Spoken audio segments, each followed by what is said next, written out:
Basta esse vai dar tudo certo, agora já vamos dançar também, vai dar tudo certo. Neemias capítulo 1, nós vamos ler do verso 1 até o verso 11 novamente. As palavras de Neemias, filho de Acalias, no mês de Quisleu, no ano 20º, no 20º ano, enquanto eu estava na cidade de Suzã. Anani, um dos meus irmãos, veio de Judá com alguns outros homens, e eu lhes perguntei acerca dos judeus que restaram, os sobreviventes do cativeiro, e também sobre Jerusalém. Eles me responderam: aqueles que sobreviveram ao cativeiro e estão lá na província passam por grande sofrimento e humilhação. O muro de Jerusalém foi derrubado e suas portas foram destruídas pelo fogo. Quando eu ouvi essas coisas, sentei-me e chorei. Passei dias lamentando, jejuando e orando ao Deus dos céus. Então eu disse, do 5 ao 11, a oração dele: Senhor Deus dos céus, Deus grande e temível, fiel à aliança, misericordioso com os que o amam e obedecem aos seus mandamentos, que os teus ouvidos estejam atentos e os teus olhos estejam abertos para ouvir a oração que o teu servo está fazendo dia e noite diante de ti em favor dos teus servos, o povo de Israel. Confesso os pecados que nós, os israelitas, temos cometido contra ti. Sim, eu e meu povo temos pecado contra ti. Agimos de forma corrupta e vergonhosa contra ti. Não temos obedecido aos mandamentos, aos decretos e às leis que deste ao teu servo Moisés. Lembra-te agora que disseste a Moisés, teu servo: se vocês forem infiéis, eu os espalharei entre as nações, mas se voltarem para mim e obedecerem os meus mandamentos e os puserem em prática, mesmo que vocês estejam espalhados pelos lugares mais distantes debaixo do céu, de lá eu os reunirei e os trarei para o lugar que escolhi para estabelecer o meu nome. Estes são os teus servos, o teu povo, tu os resgataste com o teu grande poder, com o teu braço forte. Senhor, que os teus ouvidos estejam atentos à oração deste teu servo e à oração dos teus servos que têm prazer em temer o teu nome. Faze que hoje este teu servo seja bem-sucedido, concedendo-lhe a benevolência deste homem. Nessa época eu era o copeiro do rei. Bom, queridos, eu queria voltar a meditar sobre o livro de Neemias, provavelmente durante há um tempo também, porque não se trata aqui tanto de uma exegese, de um estudo aprofundado, embora eu vou passar por esses elementos. Por exemplo, você sabe que essa oração aconteceu no ano 444 e o cativeiro já tinha passado 120 anos. Isso significa que Neemias ele tinha nascido na Babilônia. Ele era um judeu, mas nascido na Babilônia. Portanto, não era um israelita. Ele era um babilônico, mas judeu não é um termo étnico. Ele fala da religião. Portanto, ele é um judeu, e é o que importa que é judeu. Por isso você tem judeu brasileiro, judeu americano, judeu francês, judeu polaco, porque o judeu, se ele nasce filho de um judeu, e ele é judeu, ele faz o bar mitzvah, então na hora que ele assume a sua identidade judaica, ele é judeu, não importa de que país é. Então, nesse caso aqui, Neemias, ele é um babilônico judeu. E é isso que você vê aqui. Então a gente vai trabalhar alguns temas aqui com vocês em cima, mais de uma forma devocional, e ainda que tenha alguns conteúdos históricos. Então eu queria que você abrisse seu coração, que são 8h29, então eu tenho 31 minutos, e eu vou falar exatos 31 minutos para ficar tranquilo. E nesse sentido, dizer a você que você perceba, à medida que eu vou falando, perceba Deus falando com você. Diferentemente de quando você está fazendo uma exegese, você está absorvendo os conteúdos e no final você tem uma conclusão dos conteúdos. Aqui não. Aqui eu vou estar trabalhando com você durante a palavra. Então o que é que você pode fazer? Você pode prestar atenção de várias maneiras. Você pode prestar atenção de olhos fechados, você pode separar o iPhone aqui, deixar de lado e prestar atenção. Mas o que interessa é o que vai entrando em você. Se ouvires a voz do Espírito Santo, não endureçais o vosso coração. É isso que vai importar aqui para você. Nós falamos na última quinta-feira sobre alguns elementos desse texto aqui, e eu fiz questão de abordar algumas coisas que Neemias, ele perguntou, ele percebeu sobreviventes, e eu falei sobre isso, a diferença de um sobrevivente para a diferença de uma pessoa. Ele, além de pensar no sobrevivente, ter a resposta disso, ele ainda teve, além disso, ele ainda teve o elemento sabendo que eles estavam em grande aflição. Ou seja, também havia sensibilidade. E por fim, nós colocamos aqui que Jerusalém estava com os seus muros e suas portas destruídas. Ou seja, Jerusalém, na verdade, era uma cidade que não tinha defesa de valores. E daquele dia, eu fiz uma aplicação acerca do nosso país. De lá para cá, a situação se agravou bem mais em uma semana no nosso Brasil. E há já mais afirmações categóricas, então eu queria que os irmãos estivessem orando, né? Há afirmações assim de muita gente. Eu recebi, por exemplo, aliás, isso aí que eu não posso falar, não. Eu recebi um telefonema. Não, deixa lá. São coisas, telefonema de gente que está no palco com Bolsonaro e estão informando algumas coisas que aí eu não vou falar no microfone, não. Mas o fato é que eu queria que você estivesse orando, estivesse atento, porque o contexto do Brasil exige que a gente olhe os muros e as portas e ore pelo Brasil. Isso com toda certeza. Mas queria colocar para você o seguinte. Neemias estava numa posição muito tranquila lá em Suzã, na fortaleza, e ele era amigo do rei Artaxerxes. Portanto, ele não precisava, como eu já falei, se mover para nada. Mas, quando ele faz, presta bem atenção, quando ele faz uma pergunta e Anani, que é o irmão dele, dá a resposta da pergunta, cria nele aquilo que a gente chama de imaginação. Constrói na sua imaginação uma visão daquele lugar. E não é diferente disso que acontece quando você ouve falar de uma família que está precisando de ajuda. Quando você ouve falar de um problema de algum país, ou algum problema de uma família, ou problema de uma cidade, que alguém conta para você a situação, o que acontece? As palavras que estão sendo colocadas, elas são somente signos. Preste atenção. Elas têm um caráter, vou chamar assim, um caráter meio polissêmico. O que significa isso? Preste atenção. Eu digo assim, eu já falei até uma vez isso aí. Eu digo elefante. Aí lá dentro do seu consciente, você remete a uma imagem. E eu digo agora para você não pensar. Não pense em búfalo. Você pensou em quê? Em búfalo. Você observa que coisa engraçada. As palavras, elas não têm o poder de neutralizar e sim de remeter à sua imaginação. Quando eu digo não pense em búfalo, é justamente nele que tu pensa. Portanto, existem signos imaginativos, construções imaginativas dos signos que você ouve. Quando eu falo assim, Jesus morreu na cruz, você não sabe exatamente o que é isso, aí você foi, como a videira foi, fechamos uma sala de cinema lá no shopping, na época era shopping, era Boulevard? Não era outro nome. Guatemi, né? Era Guatemi. Nós fechamos aquela sala e fomos assistir aquele filme de Mel Gibson. Foi horrível, horrível. Porque para nós, ver aquelas cenas não remeteu necessariamente ao meu Salvador sofrendo por mim. Remeteu à crueza do ato em si. Então, quando você via ele colocando aquela azorrague, puxando a pele saindo do corpo de Jesus, foi além do significado espiritual. Aquele significado visual ficou quase como um trauma visual para as pessoas que estavam assistindo. Então as pessoas estavam assistindo aquele filme e teve gente que saiu do filme. Eu soube de gente que vomitou no filme. Então por quê? A imaginação é que faz criar essas coisas.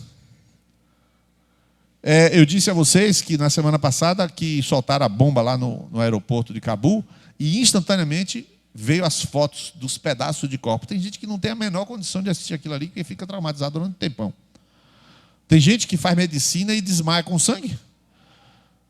Então, essa imaginação, preste atenção, essa imaginação é que estraga, por exemplo, uma pessoa viciada em pornografia.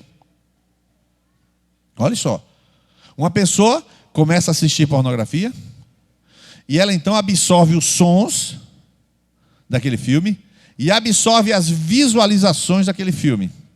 Então ele constrói uma realidade sexual em sua mente e é por esta realidade que ele vai medir se ele é homem, vai medir as mulheres, se ele é mulher, vai medir os homens. Se ele é uma pessoa casada ou solteira, ele mede a relação de um casado através daquelas imaginações. Então, quando ele traz para dentro da sua mente a imaginação pornográfica, o problema é tão grave, além de outros desdobramentos, ele é grave porque ele constrói uma imaginação irreal, porque o sexo, a relação íntima de um casal, não é baseada naquele tipo de relação. Ali envolve um monte de coisas que não vem ao caso agora eu comentar. Mas o que importa nessa minha fala é que a imaginação foi sujada, estragada. Por isso, uma pessoa viciada em pornografia, ela pode levar meses para se recuperar. Ela precisa fazer um exercício de obediência, mas não é de obediência a Niles, ela é obediência de uma disciplina para lavar a sua imaginação. Então ele precisa, além de ler a palavra, ele precisa pensar muito, ele precisa assistir muitas outras coisas para cobrir aquelas imaginações e concorrer com elas e limpá-las. Ou seja, uma pessoa que viveu muitos anos, ela pode levar 3, 4 anos para se libertar de pornografia, por exemplo. E se você acha que isso é pouco, existe um ministério nos Estados Unidos de um pastor chamado Steve Gallagher, que cuida só de pessoas que destruíram ministério e família por conta da pornografia. Não estou nem falando de adultério e prostituição, por conta da pornografia. E tudo isso por quê, queridos? Porque ele destruiu a construção imaginativa. É por essa razão que você tem que ter cuidado numa televisão, porque ele está construindo as imaginações. Existe uma experiência feita no interior do Paraná, com uma prisão, segundo a recomendação de um filósofo, de que pegassem as pessoas, os presos, e fizesse o seguinte, começasse a dar leitura dos clássicos. Então, aqueles presos começaram a ler os clássicos e foi povoado naquela prisão com música clássica. Então, foram as duas ferramentas, a música clássica e as leituras dos clássicos, de Alexandre Dumas e assim por aí vai. E a reincidência e a fuga da prisão caiu a zero. Aquelas pessoas começavam a trabalhar, mas elas estavam ouvindo uma música e eles liam ouvindo a música. Então, quando ouviam a música, naquele trabalho de recuperação, como terapia ocupacional, eles se remetiam às imaginações que estavam construindo ao ouvir a música e ler o livro. E isso praticamente resolveu a criminalidade. Isso é um caso científico comprovado. Então, a construção imaginativa é o que Deus trabalha contigo. É tanto que se você, pai e mãe, tem uma imaginação ruim sobre criança, sobre filho, por qualquer razão, e aí é que o poder da palavra, eu estou pregando aqui, eu estou falando e está limpando, a Bíblia diz, vós já está limpos pela palavra que vos tenho falado, ela está limpando e transformando a sua imaginação negativa, estragada, suja, em uma imaginação limpa pela palavra. Ela vai limpando, em vez de você olhar para o seu filho e falar, que menino danado, criança, você já viu como é que é. Em vez de você começar a falar, você vai perdendo esse vocabulário, porque aqui dentro você vai imaginando uma criança como um fruto de Deus, como herança do Senhor, e você vai imaginando positivamente. Dene foi agora lá para Jacobina, vai agora em outubro assumir o trabalho lá de fato, mas quando ela chega lá, que ela olha uma criança, enxerga a criança, que já está iniciada sexualmente com 6, 8, 10 anos de idade, já está iniciada sexualmente, não é mais virgem, nem homem nem mulher. Mas ela tem uma imaginação favorável sobre as crianças, então, em vez de ela chorar com a realidade, ela constrói uma nova realidade por causa da imaginação. Isso aqui é a fé. Então, aqui que eu quero falar para você, e por isso que você já percebeu que aqui não é um estudo, é uma ministração. O que acontece? O que é o chamado, queridos? O que é o chamado de Deus?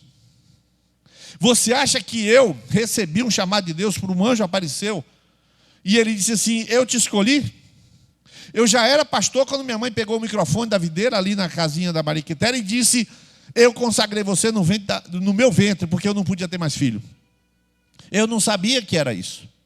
Deus não me disse que ia escolher. No dia que eu estava lá no 13º, 14º andar em Brasília, que eu fui pregar, eu fui consagrado num dia de surpresa, e fui pregar lá em Brasília, numa igreja Assembleia de Deus, me chamaram para pregar, e aí eu estou lá no andar, eu disse, mas Deus, o que foi que aconteceu? Aí o Senhor falou claramente para mim, você sabia que isso ia acontecer. Está reclamando de quê? Como foi que eu sabia? Ele não falou? Não, Deus construiu uma visão espiritual aqui dentro. E você vê, você se enxerga fazendo aquilo. Deus vai se construir. Denis sabe o que vai fazer lá, irmão. Deus não falou para Denis, você vai entrar naquela rua, pegar um menininho que está com a calça. Não é assim. Pode acontecer assim, mas não é assim. Deus pode fazer o que Ele quiser. A mula de Balaão não falou? Me diga o nome da segunda mula que falou. Não falou. Jericó não caiu? Me diga o nome da segunda Jericó. Não caiu. Quer dizer, Deus é criativo. Que Deus pode, mas não faz. Pode, mas não faz. Então, é claro que Deus pode fazer isso, mas não faz. A regra como Deus trabalha, Ele trabalha numa construção de uma imaginação, e por essa razão que você vê Eliseu lá em Samaria e Geazi pirado. Rapaz, o exército da Síria, e o cara quando é... Eu vou usar uma linguagem errada, depois eu corrijo.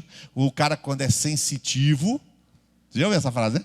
O cara quando é sensitivo, quando é perceptivo... É claro que eu não vou manter essa linguagem, só estou dizendo que está errado. Não. Quando o cara quando tem uma visão espiritual, ele fala, ô Geazi, Senhor, abre os olhos dos teus filhos. Aí quando ele vê, ele não viu, mas ele viu. E o que aconteceu aqui, queridos? Anani fez um relato para ele. E no momento que Deus faz um relato para você, que está aqui essa noite, acerca de alguma situação, acerca da situação de pobreza da rua não sei das quantas aqui em Feira, acerca de pessoas idosas que estão morrendo porque foram isoladas das suas famílias, e na hora que alguém relata, alguma coisa acontece dentro de você, que é uma visão despertada. Desperta-se em você um chamado, desperta-se em você uma visão. E o que é chamado, querido? Todas as vezes em que Deus mostrar a você algo, Deus está chamando você para fazer algo sobre aquilo. Porque senão Deus não mostrava. E Deus não mostra para todo mundo as mesmas coisas. Eu vejo algumas coisas, Fernanda vê outras coisas. Lucas vê outras coisas, Simeia vê outras coisas. Mas no momento em que você enxerga algo, em que aquilo compunge o seu coração, o Senhor está dizendo para você o que é que você vai fazer a respeito. Exemplo. Eu tenho uma carga, eu e Fernanda temos uma carga por pastores.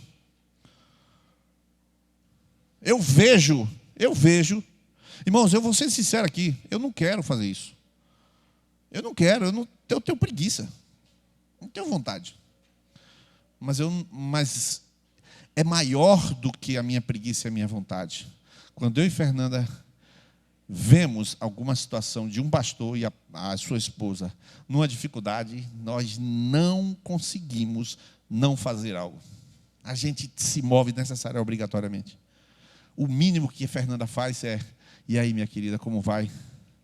O que está vendo? O que eu posso lhe ajudar? E eu chego para ele: varão, o Senhor é contigo. Eu começo a falar com o pastor, Fernanda começa a falar com a esposa, e as coisas começam a acontecer na vida daquele casal. Por quê, irmão?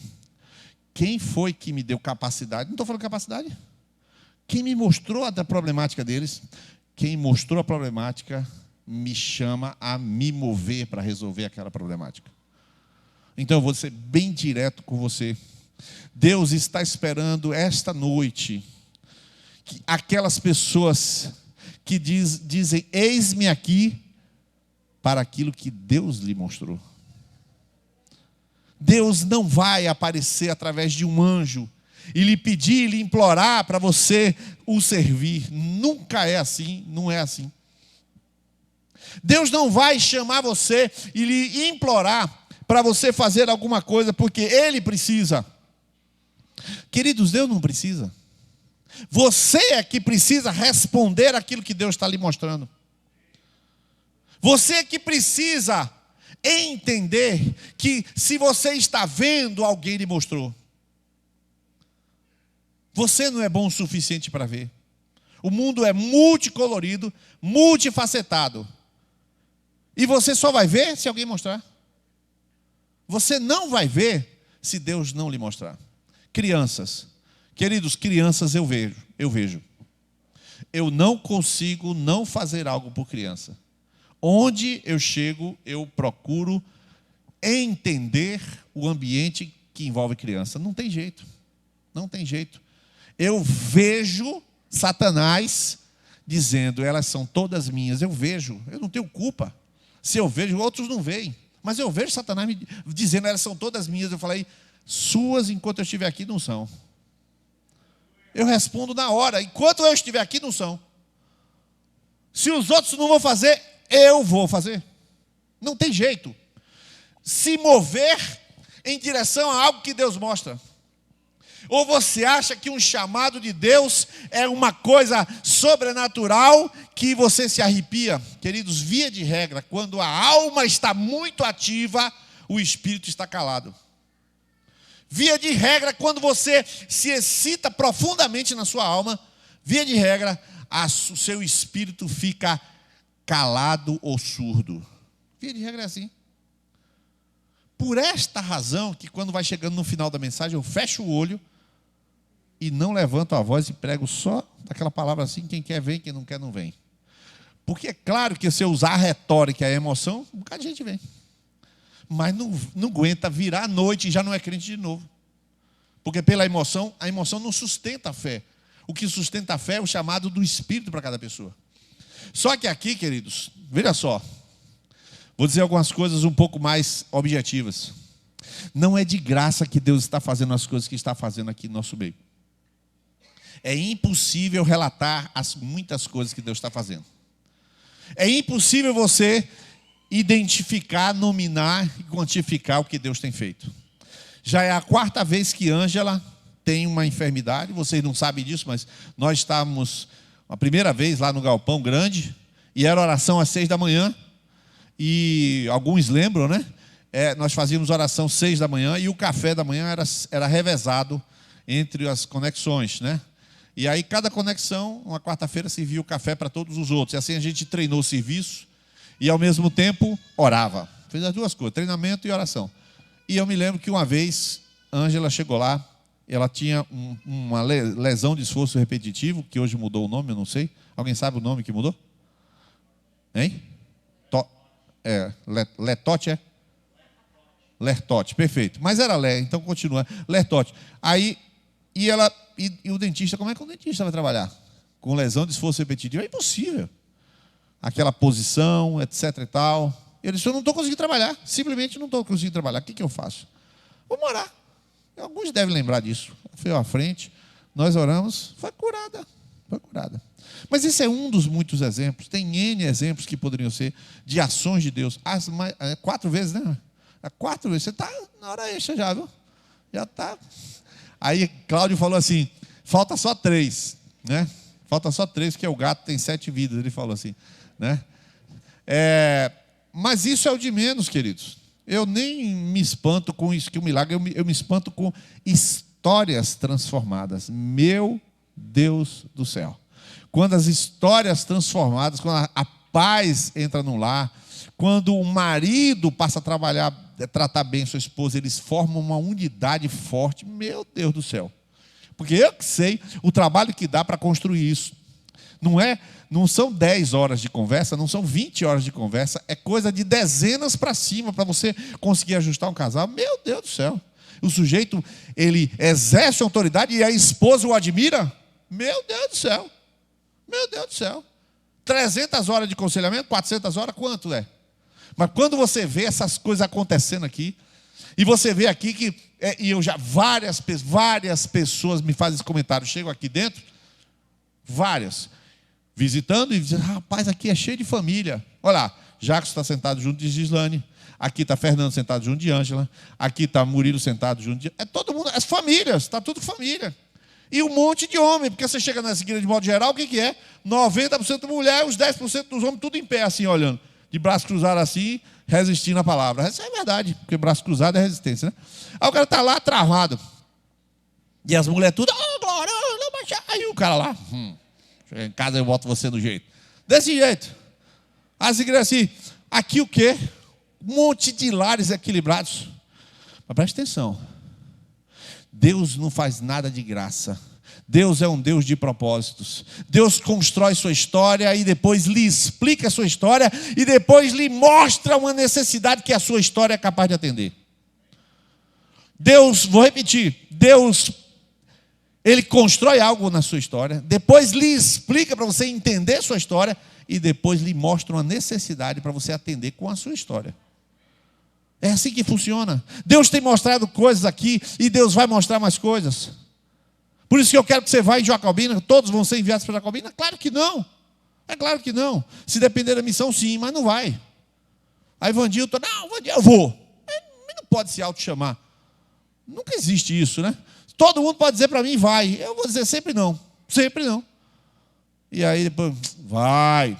Quer dizer, é um vai, amém. Mas entenda, ninguém se auto-chama. É quando a pessoa vê algo e se apaixona por aquilo. A mesma coisa, irmãos, liderança. Liderança de conexão não é um cargo. É certo que esses líderes são os que mais crescem. É certo que esses líderes que dão, a Bíblia diz, dá e ser-vos-á dado. É certo que quem dá vai receber. Mas é certo também que um líder que não vê restauração, que não é apaixonado por restauração, que não enxerga aquele tempo como o tempo mais importante, ele não vai ser chamado para aquilo. Ele pode ter curso de psicologia, ele pode ter curso de que for, ele não tem paixão, porque a paixão é gerada pelo Espírito. E quando a gente pergunta assim, o que é uma chamada? A chamada é quando Deus lhe mostra algo. E eu vou perguntar agora essa noite, assim, será que Deus não está lhe mostrando várias coisas e você há muito tempo tem sido negligente? Tem sido relapso? Deus lhe mostra, então Deus já está lhe chamando. Porque quando você fala disso que eu estou falando, seu coração se move. Seu coração se comove. Você vem, a voz embarga, a lágrima vem nos olhos. Sabe o que é isso? Chamado de Deus. Você tem sido chamado por Deus. E não adianta você chegar aqui e dizer, não tem nada para fazer na videira. Deus sabe que se Ele te mostrou, você é um escolhido dele, e Deus sabe o que Ele plantou em você. Deus sabe que você pode dizer, Senhor, o que eu faço? Você não vai dizer isso para as caixas de som, nem vai dizer isso para a cadeira, você vai ter que dizer para o seu líder ou para o presbitério. Você vai ter que chamar Nilo e chegar chorando aqui e falar, eu tenho que fazer uma coisa, eu não aguento, e aí você diz o que você não aguenta falar. E o que eu vou fazer? Eu vou ajudar você a encontrar um caminho para você fazer aquilo que Deus disse para você fazer. Existem N coisas para fazer nessa sociedade. Existem lugares em que a gente pode assumir responsabilidade de obra social. Existem coisas que a gente pode assumir responsabilidade, por exemplo, para fazer um trabalho específico com pessoas idosas, pessoas viciadas em drogas. Existem N trabalhos que podem ser feitos através da gente aqui, evangelismo, um bocado de coisa. N coisas. Mas não pense que isso vai se tornar real através de um cargo. Eu vou chamar Jeane aqui e falar, Jeane, você quer liderar um grupo evangelístico? Aí Jeane fala, quero. Aí ela começa, não tem ânimo nenhum, mas ela faz porque o pastor, para obedecer. E algumas pessoas falam assim, eu faço por obediência. Então, irmão, hoje, se você faz as coisas por obediência, entregue hoje. Porque você não está fazendo as coisas para Deus. Você tem que ter uma paixão gerada por uma visão. Vou repetir. Você tem que ter uma paixão gerada por uma visão. Quando eu vim aqui para trabalhar aqui no louvor, era uma visão. Eu escrevi um material sobre louvor. Como foi que você escreveu? Eu vi e escrevi. Simples assim. Eu enxerguei o que precisava, enxerguei. O resto agora é ensaio. Não preciso ficar à frente, não preciso cantar, não preciso dirigir, não preciso fazer nada. Mas aquilo que eu vi, hoje estamos vivendo. Eu enxerguei e fui fazer. Enxerga e faz. Quando eu disse, a igreja não pode ser uma igreja baseada em pregação sobre ansiedade, pregação para ter vitória, pregação para o Senhor te fortalecer. Igreja não pode ser assim. Porque se eu digo, você vai ter vitória, eu estou dizendo que você é derrotado. Se eu digo, meu irmão, descansa no Senhor, estou te chamando de ansioso. E eu entender isso, e eu entendi isso porque Deus me mostrou, em vez de eu pregar a derrota falando da vitória, em vez de pregar ansiedade falando, eu não prego assim. Ninguém aqui prega assim, você pode olhar. É tudo pregação positiva. A gente nunca está pregando em cima de uma enfermidade. Ninguém, nem o Ed, ninguém prega em cima de enfermidade. Isso é visão. Deus mostrou como faz, Deus mostrou outra coisa. A igreja tem que ser centralizada em Cristo. E aí você pega lá aquela notificação de Jonatas essa semana, e ele chega no grupo de liderança, e alguém pode achar para mim aí, mas eu vou ler para vocês. Foi ele que postou. E eu olhei aqui e falei, Senhor, eu te agradeço, porque é exatamente isso. Aqui, Paul Washer. Aí ele bota aqui, a frase de Paul Washer é assim: quando começamos a entender quem é Cristo e o que Ele fez por nós, não vamos precisar de outra motivação. Cristo é o suficiente. O que é que a gente medita há tantos anos? Quem é a nossa paixão? Jesus. As letras das nossas músicas: Cristo, nosso Deus é poderoso. Tudo é cantado para Ele, falado com Ele. O que é isso, queridos? Visão. Eu tive uma visão, então eu fui chamado para fazer alguma coisa, fui lá e fiz. Eu estou lhe mostrando que Deus mostrou visões para você, mostrou coisas para você fazer, lhe deu paixão para você fazer. Agora é a hora de você dizer sim para Deus. Agora é dizer, eis-me aqui. Nem que você chore convulsivamente dizendo sim, com medo de te enviar para os talibãs do Afeganistão. Aí já é outra conversa. Se eu vou lhe ensinar karatê, se eu vou lhe dar um revólver, se eu vou comprar passagem ou não, aí já é outra conversa. Mas o sim você precisa dar para Deus. Porque o que Ele queria lhe mostrar, Ele mostrou. O que Ele queria plantar no seu coração, Ele plantou. Agora é a sua hora de dizer, eis-me aqui. Quero que você fique de pé nesse momento e a gente vai orar agora. E eu queria que... Observe bem. Eu queria que nesse espírito, você curve sua fronte, nesse espírito de chamado, sabendo que Neemias não precisava sair de Suzã, porque ele era muito bem de vida, com a moral de ser braço direito do rei, mas ele preferiu obedecer à paixão do seu coração, do que seguir o conforto dos seus olhos. Essa noite, eu quero que você saia do seu lugar e diga sim para o que Deus mostrou para você. Pode ser uma coisa totalmente inédita que eu nunca ouvi falar. Pode ser. E eu quero que você venha aqui à frente e dobre seus joelhos aqui no carpete. E você diga a Deus um sim, chorando, gritando, falando baixinho, do seu temperamento. Use o seu temperamento para dizer o sim ao Senhor. Vem aqui, dobre o joelho. Vem bem para cá, bem para cá. Porque senão o povo que for atrás de você não vai conseguir dobrar o joelho. Aleluia. Eu vou começar a orar agora, porque o que me importa aqui é só orar por você. O que importa para você é dizer sim para Deus. O que importa para mim é orar. Senhor Jesus, quero que os presbíteros venham aqui, coloquem as mãos sobre as pessoas que estão dizendo um sim, que nem os presbíteros sabem qual é esse sim, juntamente Fernanda também. Pode colocar as mãos.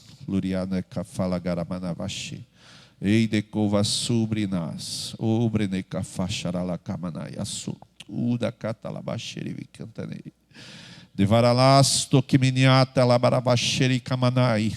Sokenekatalabaranashi. Jesus, aleluia. Este povo tem sido pastoreado, cuidado, como o Senhor falou para fazer. O Senhor disse, Senhor, para cada um de nós que está aqui, o Wellington está aqui, Rafael à distância assistindo, está aqui em espírito, e cada um dos demais, os líderes também, Senhor, tem cuidado, tem pastoreado, tem dado palavra, tem dado tempo, tem gastado horas e horas com muitos aqui. Senhor, isso é porque estas joias que estão de joelhos aqui, o Senhor tem algo específico com eles. O Senhor plantou, Senhor, uma visão, uma imaginação santa, Senhor, nas mentes de cada um deles. E o Senhor também foi lá, Senhor, e colocou um fogo do Senhor nos seus corações. E, meu Deus, essas pessoas que estão aqui, elas estão dizendo um sim silencioso, chorando, clamando, dizendo: Senhor, faz isso comigo. Senhor, usa a minha vida. Senhor, eu quero pedir nesta hora, eu queria orar como Neemias, de forma longa, de forma prolongada, Senhor, neste momento, talvez jejuar junto também. Mas, Senhor, de forma prolongada, nós queremos, de forma curta, nós queremos colocar as nossas pequenas palavras diante de Ti. Senhor, faz algo grande através dos Teus filhos. Senhor, Neemias se deslocou para realizar uma obra, porque ele foi tomado por uma visão que o Senhor deu a ele. Senhor, que estes Teus filhos se desloquem da posição do conforto, da posição da passividade, da posição da racionalidade, simplesmente da resistência, Senhor, posicional, e se desloquem para o sim de Deus, para o lugar do Senhor, para o lugar da vontade do Senhor, para o lugar da obediência ao Teu chamado. Senhor, nós queremos usar a vida de Dene como exemplo neste momento. Não, Senhor, do exemplo de ser uma pessoa que voa, uma pessoa que tem asas, uma pessoa que tem auréola, mas uma pessoa que está seguindo esta paixão e esta visão que o Senhor colocou no coração dela. Senhor, nós queremos pessoas iguais a ela, iguais a Lisiana, que já se foi junto com o Cristóvão. Senhor, enche esses corações. Eu peço um derramar do Teu Espírito sobre cada vida. Senhor, eles não vão se mover porque ouviram uma palavra, eles vão se mover porque há um poder nas suas vidas, porque há um chamado do Senhor, porque há uma compulsão do Senhor. Aleluia. E eu oro, Senhor, para que seja para a Tua glória. Eu oro, Senhor, pelos dias vindouros de cada um deles, os dias a seguir deste momento em que oram. Eu oro, Senhor, para que cada um deles tome um passo. Senhor, converse, leia um livro, busque um curso, siga a orientação, se quebrante em oração, se humilhe diante de Ti. Senhor, confesse um pecado. Senhor, abra mão de alguma coisa. Senhor, que haja uma consequência desta noite. O Senhor sabe que eu não, Senhor, não emocionalizei esta palavra, mas eu quero, Senhor, que ela dê fruto de vida, Senhor. Vidas para liderar jovens. Vidas, Senhor, para fazer esses jovens que estão presos em smartphone, Senhor, serem libertos por as vidas deles aqui. Senhor, vidas, pessoas que vêm nos adolescentes, Senhor, mas que têm um coração para percebê-los e entendê-los. Senhor, aqueles que têm problemas de depressão, aqueles que têm problemas, Senhor, com suicídio, aqueles que têm problemas psíquicos graves. Senhor, o Senhor está levantando pessoas aqui com sensibilidade, Senhor, com amor, aleluia, com graça, Senhor, sobre as suas vidas. E eu peço isso em nome de Jesus. Faz algo grande, Pai, em nome de Jesus. Amém e amém. Vamos ficar 30 segundos, aleluia, aleluia, na presença do Senhor.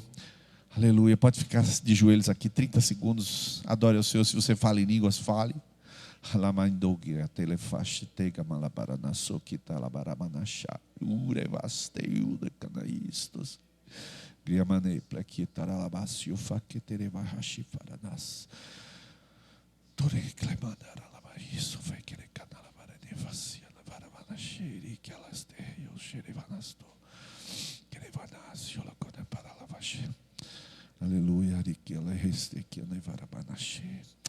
Oh, aleluia. Se você tem um livro antigo,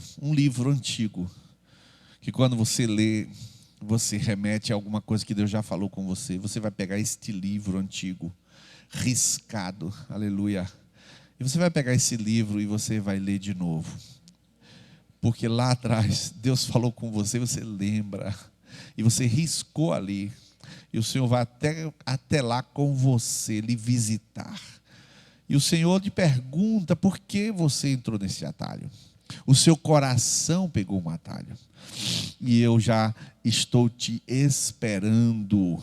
Então você vai até lá novamente, que eu vou fazer de novo contigo aquilo que eu disse que faria. Assim o Senhor fala contigo agora, em nome de Jesus. O Senhor é maravilhoso, o Senhor é bom, que suas palavras se cumpram na vida de cada um dos teus filhos. Em nome de Jesus, amém. Aplauda o Senhor é bom. Glória a Jesus, aleluia. O Senhor vai te ajudar a dar os próximos passos. Que o Senhor te abençoe. No próximo sábado nós teremos Homens em Ação. Me perdoe pelos 5 minutinhos que eu ultrapassei no horário. Eu gostaria de apresentar aqui a nossa